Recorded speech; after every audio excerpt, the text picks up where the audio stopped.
ओम शान्ति।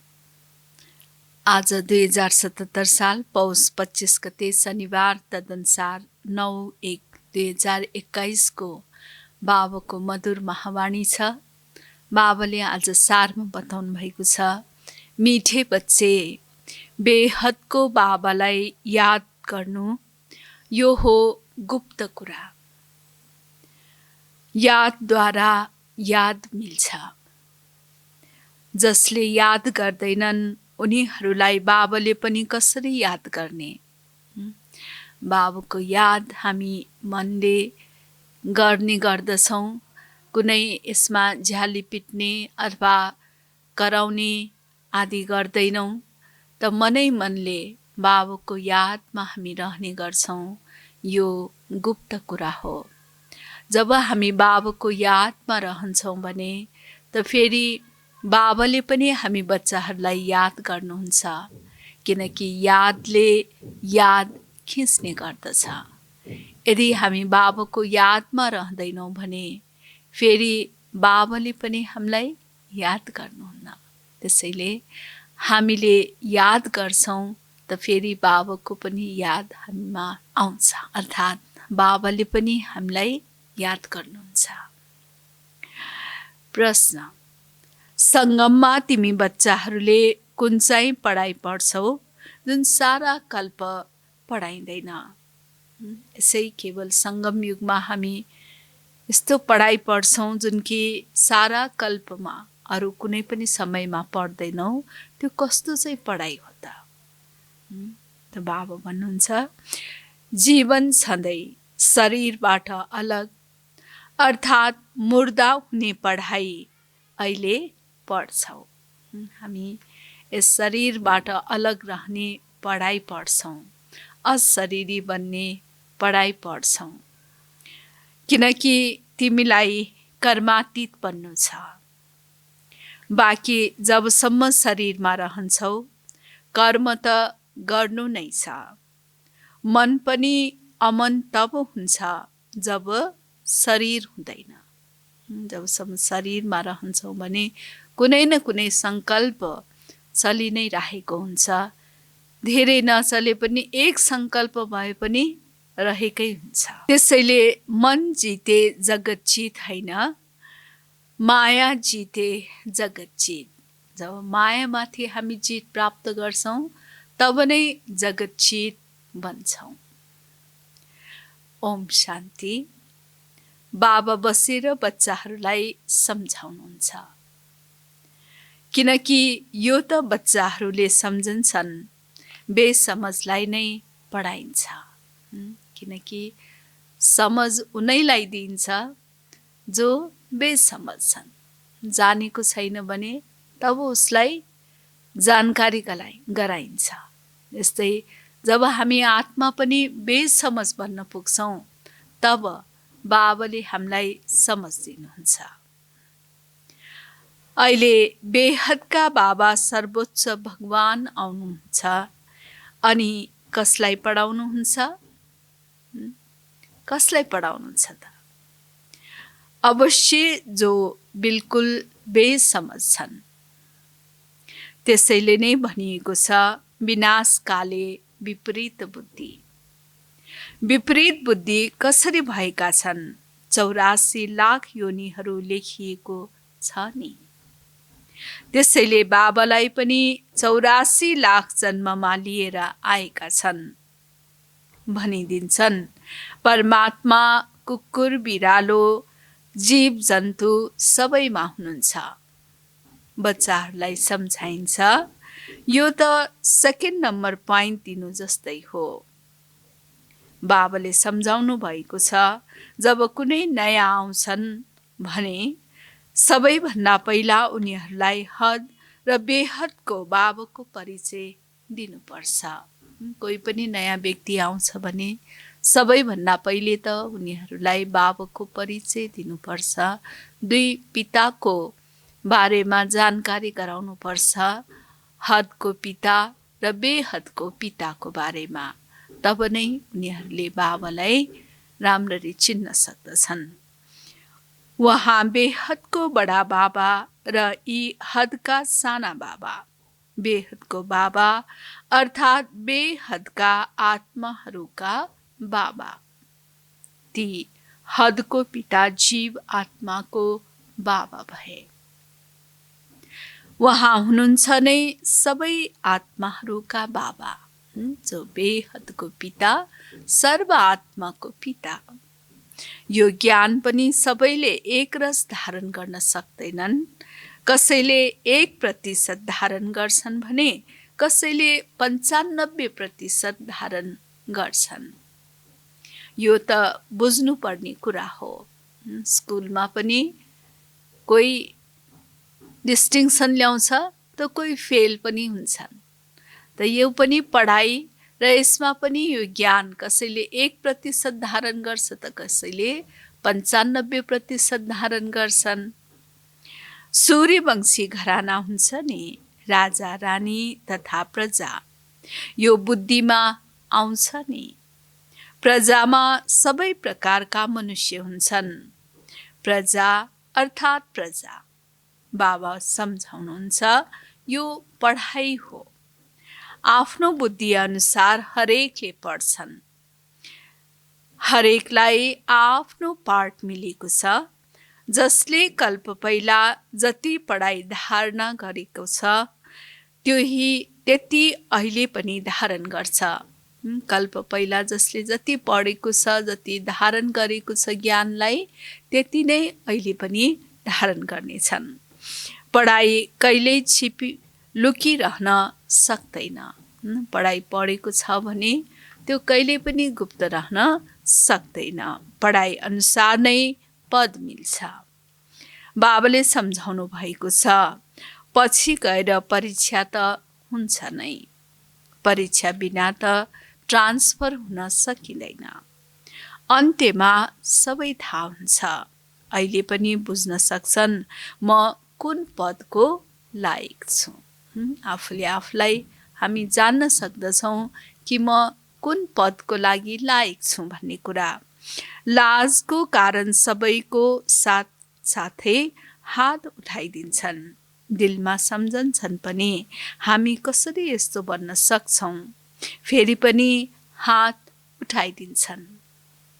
जानेर पनि हात उठाउनु, यसलाई पनि अज्ञान भनिन्छ। कति अज्ञानता छ, बाबाले त झट्ट बुझ्नुहुन्छ। यो भन्दा त ती विद्यार्थीहरूमा अक्कल हुन्छ। उनीहरूले सम्झन्छन् हामी छात्रवृत्ति लिनको लागि लायक छैनौँ, पास हुँदैनौँ। यिनीहरू भन्दा त ती अज्ञानी ठिक छन्, जसले सम्झन्छन् शिक्षकले जुन पढाउनुहुन्छ त्यसमा हामीले कति अङ्क ल्याउँछौँ।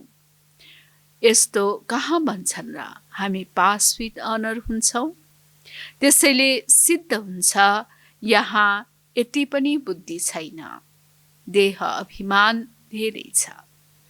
जब तिमी आएका छौ यस्तो लक्ष्मीनारायण बन्न भन्ने चाल चलन धेरै राम्रो चाहिन्छ। बाबा भन्नुहुन्छ कोही त विनाशकाले विपरीत बुद्धि छन्, किनकि कायदापूर्वक बाबासँग प्रीत छैन। तब के हाल होला, उच्च पद पाउन सक्दैनन्। बाबा बसेर तिमी बच्चाहरूलाई सम्झाउनुहुन्छ। विनाशकाले विपरीत बुद्धिको अर्थ के हो, के होला त? बच्चाहरूले नै पुरा बुझ्दैनन् भने फेरि अरूले के बुझ्छन्? दुनियाँले के बुझ्छन्? जबकि बच्चाहरूले नै राम्ररी बुझेका छैनन् भने। जो बच्चाहरू सम्झन्छन् हामी शिव बाबाका बच्चा हौँ, उनीहरूले नै पुरा अर्थलाई बुझ्दैनन्। बाबालाई याद गर्नु यो त छ गुप्त कुरा। पढाइ त गुप्त छैन नि। पढाइमा नम्बरवार छन्, सबैले उस्तै कहाँ पढ्छन् र? बाबाले त सम्झनुहुन्छ यी अहिले बच्चै छन्। यस्ता बेहदका बाबालाई 3-3, 4-4 महिना याद पनि गर्दैनन्। थाहा कसरी हुन्छ याद गर्छन् भनेर? जब उनीहरूको चिठी आउँछ। फेरि त्यस चिठीमा सेवा समाचार पनि होस्, यो रुहानी सेवा गर्छु, सबुत चाहिन्छ नि। यसो त जो देह अभिमानी हुन्छन् उनले न त कहिले याद गर्छन् न सेवाको सबुत देखाउँछन्। कोहीले त समाचार लेख्छन्, बाबा फलाना फलाना आए, उनीहरूलाई यो सम्झाए, तब बाबा पनि सम्झनुहुन्छ बच्चा जीवितै छ। सेवा समाचार ठिक दिन्छ। कोहीले त 3-4 महिना पत्र लेख्दैनन्। कुनै समाचार आएन भने सम्झिन्छ मर्यो वा बिरामी भयो। बिरामी मनुष्यले लेख्न सक्दैनन्। त्यसैले कुनै समाचार बाबाको पासमा पुगेन भने बाबा यही सम्झिनुहुन्छ कि यो बच्चा या त बिमार छ या त ज्ञान छोडेर गएको छ अथवा बाबाको हात छोडेको छ। यो पनि कसैले लेख्छन्, मेरो स्वास्थ्य ठिक थिएन त्यसैले पत्र लेखिन। कसैले समाचार नै दिँदैनन्, न बिरामी हुन्छन्, बिरामी नभए तापनि समाचार पनि दिएको हुँदैन। देह अभिमान छ। फेरि बाबाले पनि याद कसलाई गर्ने? यादबाट याद मिल्छ, तर देह अभिमान छ। बाबा आएर सम्झाउनुहुन्छ, मलाई सर्वव्यापी भनेर 84 लाख भन्दा पनि धेरै योनिहरूमा लिएर जान्छन्। मनुष्यलाई भनिन्छ पत्थर बुद्धि छन्। भगवानको लागि त फेरि भनिदिन्छन् पत्थरभित्र विराजमान हुनुहुन्छ। त्यसैले यो बेहदको गाली भयो नि। त्यसैले बाबा भन्नुहुन्छ, मेरो कति ग्लानी गर्छन्। अहिले तिमीले त नम्बरवार बुझेका छौ। भक्ति मार्गमा गाउँछन् पनि, हजुर आउनुभयो भने समर्पण हुन्छु, हजुरलाई नै वारिस बनाउँछु। यस्तो वारिस बनाउँछन् जसले भन्छन् ढुङ्गा पत्थरमा हुनुहुन्छ। कति ग्लानी गर्छन्। त्यसैले बाबा भन्नुहुन्छ, यदा यदा हि धर्मस्य ग्लानी। अहिले तिमी बच्चाहरूले बाबालाई चिनेका छौ, त्यसैले बाबाको कति महिमा गर्छौ, कति श्रेष्ठ बनाउनु हुने। बाबाको महिमा अपरम अपार रहेको छ। कोहीले महिमा त के, कहिले याद गरेर 2वटा शब्द पनि लेख्दैनन्। बाबाको याद अथवा महिमा गर्ने त कता हो कता, यादले 2 अक्षर पनि लेख्दैनन् भनेर बाबा भन्नुहुन्छ। देह अभिमानी बन्छन्। तिमी बच्चाहरूलाई थाहा छ, हामीले बाबा पाएका छौँ। हाम्रो बाबाले हामीलाई पढाउनुहुन्छ। भगवान वाच हो नि, म तिमीलाई राजयोग सिकाउँछु। विश्वको राजाई कसरी मिल्छ, त्यसको लागि राजयोग सिकाउँछु। हामीले विश्वको बादशाही लिनको लागि बेहदका बाबासँग पढ्छौँ। यो नशा भयो भने अपार खुसी हुन्छ। बाबा हामीलाई विश्वको बादशाही दिनको लागि पढाइराख्नु भएको छ। कति उच्च पढाइ हामी पढ्दैछौँ। त्यसैले यो स्मृति रहेमा नै नशा रहन्छ। पढ्न त गीता पनि पढ्छन्, तर साधारण किताब पढे जस्तै पढ्छन्। कृष्ण भगवान वाच राजयोग सिकाउँछु पुग्यो। त्यति बुद्धिको योग वा खुसी हुँदैन। गीता पढ्ने वा सुनाउनेहरूसँग यति खुसी हुँदैन। गीता पढेर पुरा गर्यो अनि गयो धन्दामा। तिमीलाई त अहिले बुद्धिमा छ, बेहदका बाबाले हामीलाई पढाउनुहुन्छ। अरू कसैको बुद्धिमा यो आउँदैन। हामीलाई भगवानले पढाउनुहुन्छ। अरू कसैले पनि यो कुरालाई स्वीकार्दैन अथवा यो कुरा उनीहरूको बुद्धिमै रहँदैन कि भगवानले पढाउनुहुन्छ भन्ने कुरा। किनकि दुनियाँमा त यो कुरा असम्भव जस्तै छ। कहिल्यै पनि चिताएका हामीले थिएनौँ कि भगवान आएर हामीलाई पढाउनुहुन्छ भन्ने कुरा। त्यसैले सबैभन्दा पहिला जो आए पनि उनीहरूलाई दुई बाबाको सिद्धान्त सम्झाउनु छ।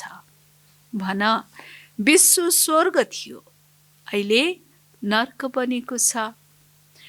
यस्तो त कसैले भन्न सक्दैन। हामी सतयुगमा थियौँ, कलियुगमा पनि छौँ।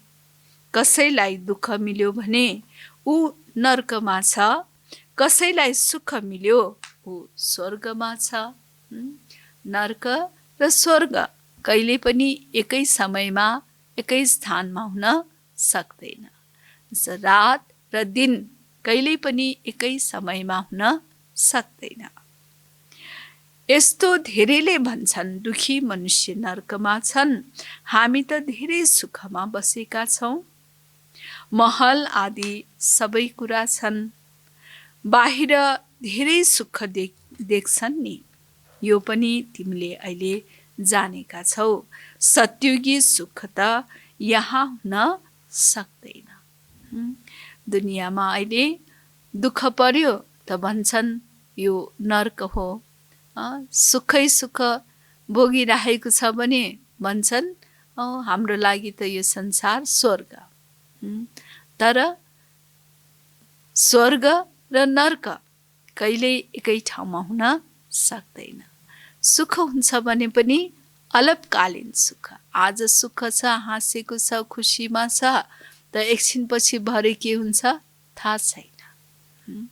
त्यसैले बाबा भन्नुहुन्छ यस्तो पनि होइन गोल्डन एजलाई आइरन एज भन अथवा आइरन एजलाई गोल्डन एज भन, एउटै कुरा हो।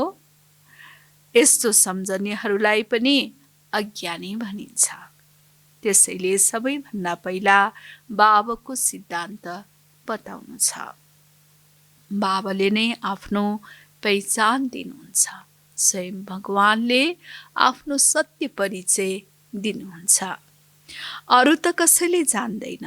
भनिदिन्छन् परमात्मा सर्वव्यापी हुनुहुन्छ। अहिले तिमीले चित्रमा देखाउँछौ आत्मा र परमात्माको रूप त एउटै छ। उहाँ पनि आत्मा हुनुहुन्छ, तर उहाँलाई परम आत्मा भनिन्छ। परमात्मा पनि आत्मा नै हुनुहुन्छ, तर आत्माहरूमध्येमा परम हुनुहुन्छ, उच्च हुनुहुन्छ, श्रेष्ठ हुनुहुन्छ। त्यसैले परम आत्मा भनिन्छ। बाबा बसेर सम्झाउनुहुन्छ म कसरी आउँछु। सबै आत्माहरू त्यहाँ परमधाममा रहन्छन्। यी कुरा अरूले त केही बुझ्न सक्दैनन्। भाषा पनि धेरै सजिलो छ। गीतामा श्री कृष्णको नाम राखिदिएका छन्। वास्तवमा कृष्णले त गीता सुनाउँदैनन्। उनले त सबैलाई भन्न सक्दैनन् मलाई याद गर। देहधारीको यादले त पाप काटिँदैन। कृष्ण भगवान वाच देहका सबै सम्बन्धलाई त्यागेर मलाई याद गर। तर देहको सम्बन्ध त कृष्णको पनि छ र फेरि उनी त सानो बच्चा हुन् नि। यो पनि कति ठुलो भूल हो। कति फरक पर्छ एउटा भूलको कारण।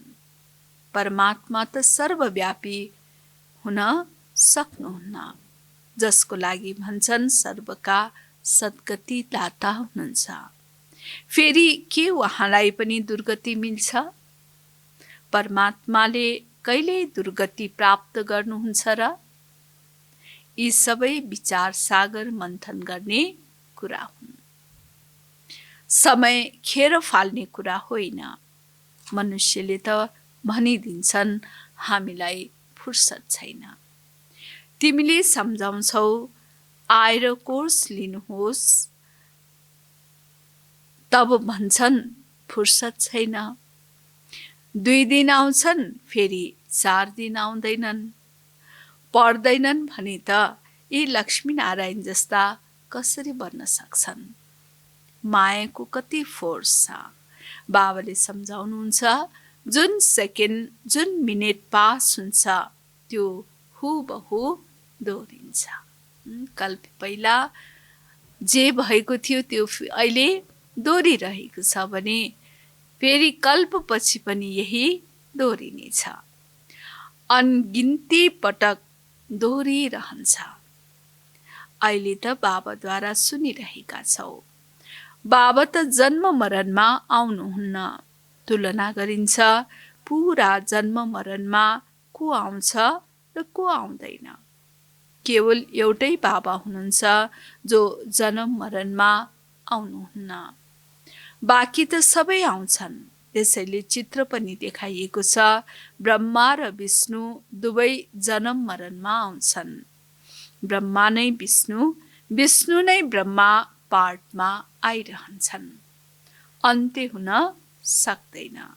यो चित्र सबैले आएर हेर्नेछन् र बुझ्नेछन्। धेरै सहज समझको कुरा हो। बुद्धिमा आउनुपर्छ हामी नै ब्राह्मण हौँ, फेरि हामी नै क्षत्रिय, वैश्य, शूद्र बन्छौँ। फेरि बाबा आउनुहुन्छ अनि हामी नै ब्राह्मण बन्छौँ। यो याद गर्यो भने पनि स्वदर्शन चक्रधारी ठहरिन्छौ। धेरै छन् जसलाई याद रहँदैन। तिमी ब्राह्मण नै स्वदर्शन चक्रधारी बन्छौ। देवताहरू बन्दैनन्, किनकि देवताहरूमा यो ज्ञान रहँदैन। यो ज्ञानको चक्र कसरी फिर्छ? यस ज्ञानलाई पाउनाले उनीहरू यस्ता देवता बनेका हुन्। वास्तवमा कोही पनि मनुष्य स्वदर्शन चक्रधारी कहलाउन लायक छैनन्। मनुष्यको सृष्टि मृत्युलोक नै अलग छ। जसरी हिन्दूहरूको रीतिरिवाज अलग छ, सबैको अलग अलग हुन्छ। देवताहरूको रीतिरिवाज अलग छ।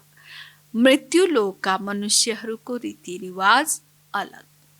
रात दिनको फरक छ। त्यसैले सबैले भन्छन् हामी पतित छौँ।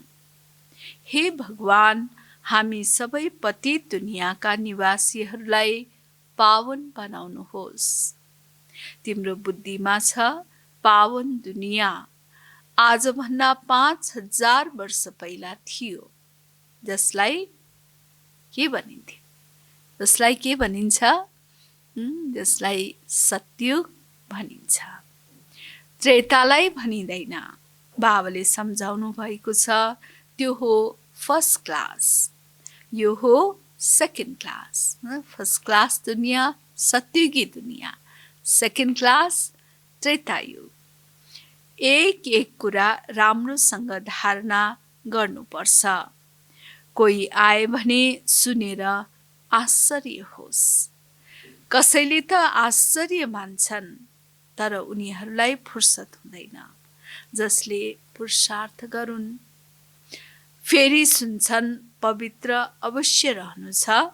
यो काम विकार नै हो जसले मनुष्यलाई पतित बनाउँछ। यसलाई जितेपछि नै तिमी जगज्जित बन्छौ। बाबाले भन्नु पनि भएको छ, काम विकारलाई जितेर जगज्जित बन। मनुष्यले फेरि भनिदिन्छन्, मन जिते जगज्जित बन। मनलाई वशमा गर। अब मन अमन तब बन्छ जब शरीर हुँदैन। बाँकी मन अमन त कहिल्यै हुँदैन। किनकि मनको काम नै निरन्तर सङ्कल्प गर्नु।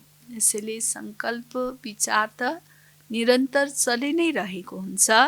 देह मिल्छ नै कर्म गर्नको लागि। फेरि कर्मातीत अवस्थामा कसरी रहने? कर्मातीत अवस्था भनिन्छ मुर्दालाई, यस शरीरबाट बिल्कुल डिट्याच। जीवन छँदै मुर्दा, शरीरबाट अलग। तिमीलाई पनि शरीरबाट अलग बन्ने पढाइ पढाउँछु। बाबालाई यस शरीरमा रहेर पनि शरीरबाट अलग रहने पढाइराख्नु भएको छ। यही नै हामी अभ्यास गर्छौँ। शरीरबाट अलग आफूलाई अशरीरी आत्मा सम्झिन्छौँ। शरीरबाट आत्मा अलग छ। आत्मा परमधाममा रहनेवाला हो। आत्मा शरीरमा आउँछ तब उसलाई मनुष्य भनिन्छ।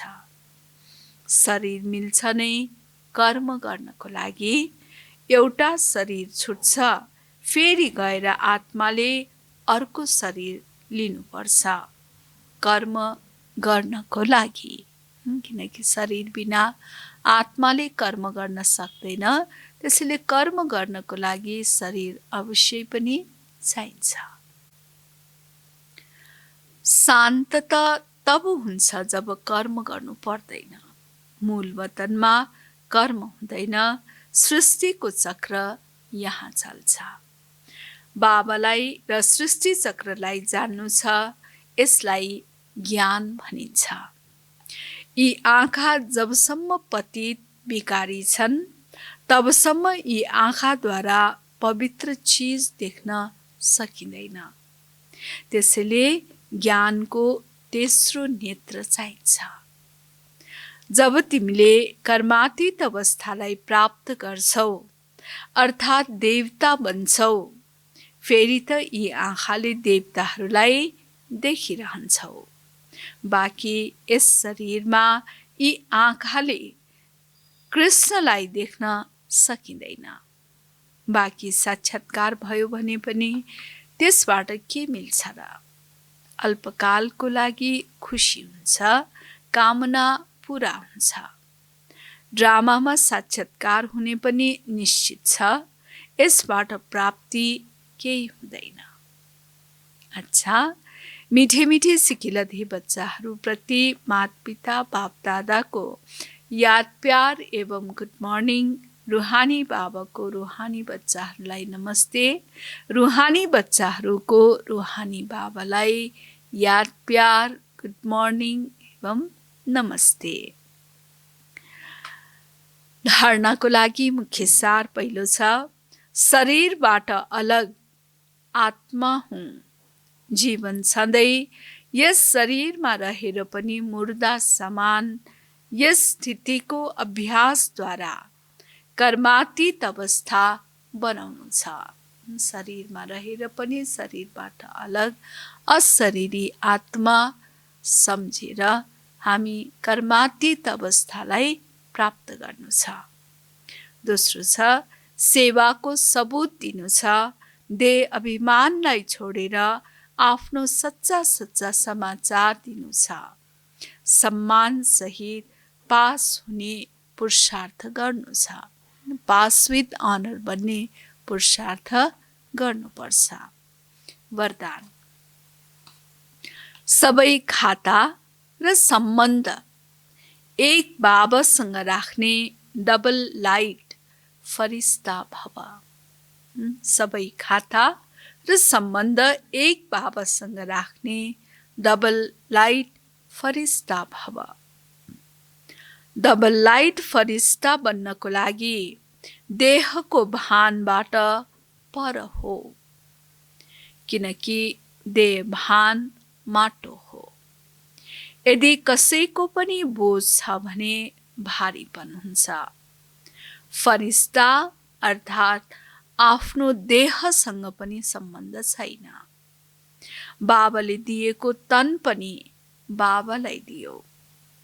आफ्नो वस्तु अर्कालाई दियो भने आफ्नो सम्बन्ध खतम हुन्छ। सबै हिसाब किताब, सबै लेनदेन बाबासँग।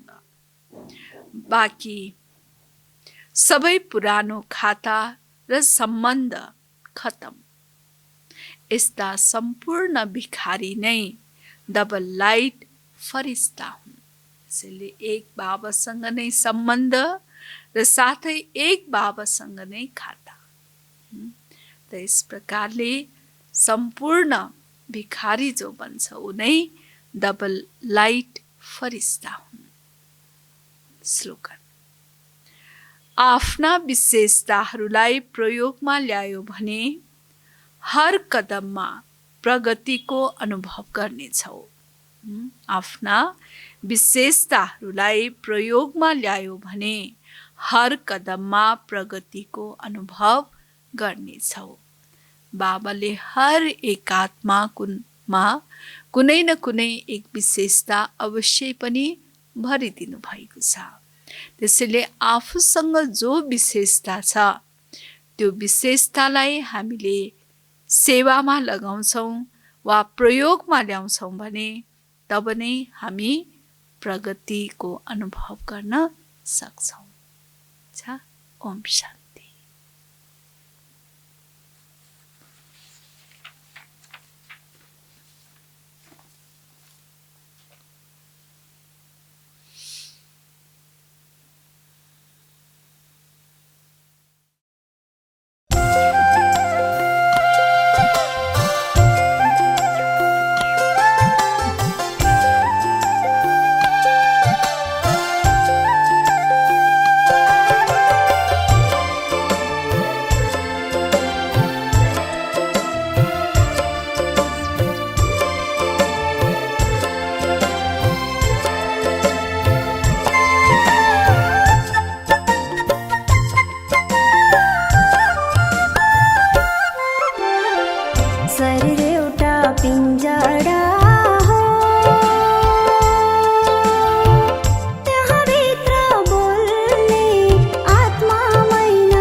आफन्तर धन सम्पदा